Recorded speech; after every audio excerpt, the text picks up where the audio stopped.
আসসালামু আলাইকুম প্রিয় দর্শক বন্ধুরা, আমরা নদীর ধারে একটি হাঁসের খামারে এসেছি।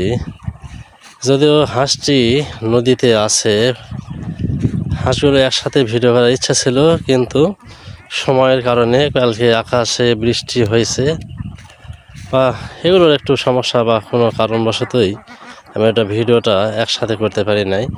এই যে খামারের কিছু অংশ বা বেশিরভাগ হাঁসটা এখানে রয়েছে, আর কিছু হাঁস রয়েছে ওই যে অনেক দূরে, এই যে এখানে, আর কিছু অংশ এই যে এখানে। এভাবে হাঁসগুলো ছত্রভঙ্গ হয়েছে, দলবদ্ধভাবে ভিডিওটা করতে পারলাম না, যার কারণে এইভাবে খণ্ড খণ্ড অংশ হিসাবে আপনাদের সামনে তুলে ধরলাম। যারা মূলত হাঁস পালন করতে ইচ্ছুক, যারা হাঁস পালন করবেন, যারা পূর্বে থেকেই হাঁস পালন করে, তাদের থেকে পরামর্শ নিয়ে হাঁস পালন করবেন। এতে ঝুঁকি বা লসের সম্ভাবনাটা কমে যায়।